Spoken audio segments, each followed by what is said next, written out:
কাশ্মীর হল ভারত ও পাকিস্তানের মাঝে এক বিতর্কিত অঞ্চল, যার ওপর দুই দেশেরই দাবি এটি আমাদের। 1947 সালে ভারত পাকিস্তান ভাগ হওয়ার পর থেকেই এই সংঘাত চলছে।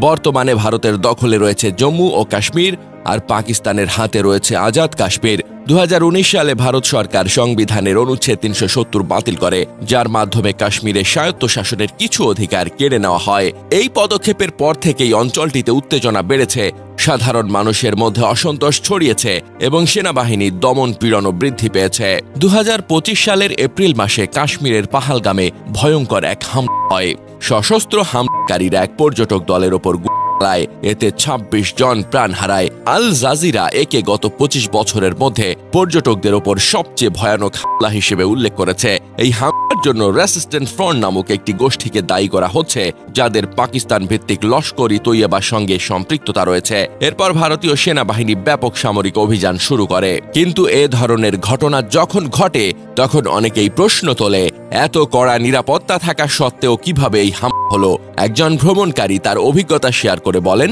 2022 সালে কাশ্মীরে গেলে দেখা যায় একজন কাশ্মীরি মুসলিমের পেছনে 10 জন ইন্ডিয়ান আর্মি থাকে। রাস্তায় রাস্তায় চেকপোস্ট, পুলিশ আর সেনাবাহিনীর পাহারা যেন এলাকাটিকে যুদ্ধক্ষেত্রে পরিণত করেছে। এক কাশ্মীরি ছাত্রের কথায়, আমরা ভারতেরও হতে চাই না, পাকিস্তানেরও না, আমরা শুধু স্বাধীনতা চাই। সম্প্রতি কাশ্মীরে হিন্দু হত্যার দায় মুসলিমদের ওপর চাপানোর চেষ্টা চলছে, কিন্তু অনেকেই মনে করেন এই ঘটনাগুলো সাজানো।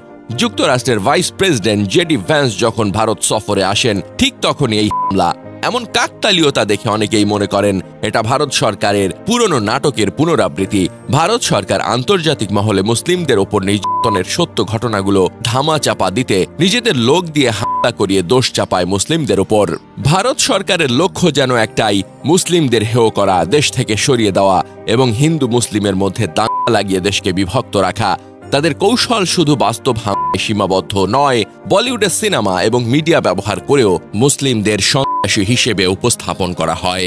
যখন সিনেমা দিয়ে উদ্দেশ্য পূরণ হয় না, তখন বাস্তবে সেই দৃশ্য রূপায়ণ করা হয়। এই কৌশলের শিকার বাংলাদেশও হয়েছে। 2016 সালে হলি আর্টিজান হামলাও অনেকের মতে ভারত সরকার ও শেখ হাসিনার বানানো নাটক। সেই ঘটনার পর ভারত বাংলাদেশকে আন্তর্জাতিকভাবে হেয় করতে চেয়েছে। এমনকি সম্প্রতি সাইফ আলী খানের বাসায় একজন হামলা চালানোর চেষ্টা করলে তৎক্ষণাৎ মিডিয়াতে বলা হয় সে বাংলাদেশি। পরে তো এক বাংলাদেশিকে ক্যামেরার সামনে হাজিরও করা হয়। এভাবে ভারত সরকার যাকে খুশি তাকে টেররিস্ট বানাতে পারে, সেটাই যেন তাদের প্রমাণ করার পদ্ধতি। কাশ্মীরের মতো কড়া নিরাপত্তার জন্য কিভাবে এত বড় হামলা হয়? পুলিশের চোখের সামনেই এত সব ঘটে যায়, নাকি তারা মোদির বাসায় গিয়ে ঘুমাচ্ছিল? এই প্রশ্নগুলো উত্তর চায়। আর আমাদেরও সচেতন হতে হবে, যে কাহিনী বারবার বলছে মিডিয়া ও সিনেমা, সেটি আদৌ বাস্তব তো?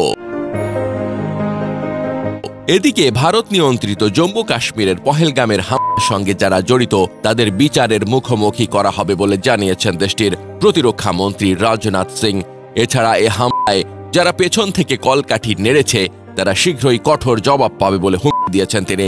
কাশ্মীরে এ ধরনের হামলা হলে সাধারণত পাকিস্তানকে দায়ী করে ভারত, যদিও এবার পাকিস্তানের ওপর দোষ চাপিয়ে রাজনাথ সিং সরাসরি কিছু বলেননি। তবে তিনি জানিয়েছেন হামলা পরিকল্পনা যারা সাজিয়েছে তাদের উপযুক্ত জবাব দেওয়া হবে।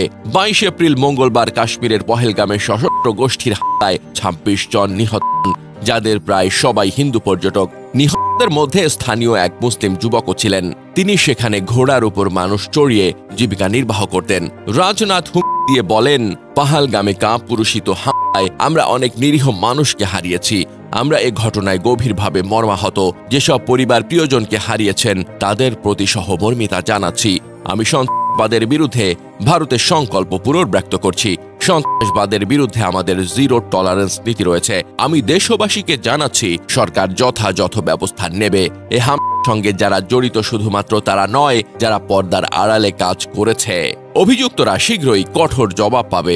আমি দেশবাসীকে আশ্বস্ত করতে চাই, পহেলগামের যে স্থানে হামলা হয়েছে সেটি পর্যটকদের কাছে খুবই জনপ্রিয়। পাহাড়ের ওপর অবস্থিত ওই জায়গাটিতে শুধুমাত্র পায়ে হেঁটে অথবা ঘোড়ায় চড়ে যাওয়া যায়। গতকাল সকালে সেখানে পর্যটকদের একটি দল যায়, এরপরই তাদের লক্ষ্য করে হামলা চালানো হয়।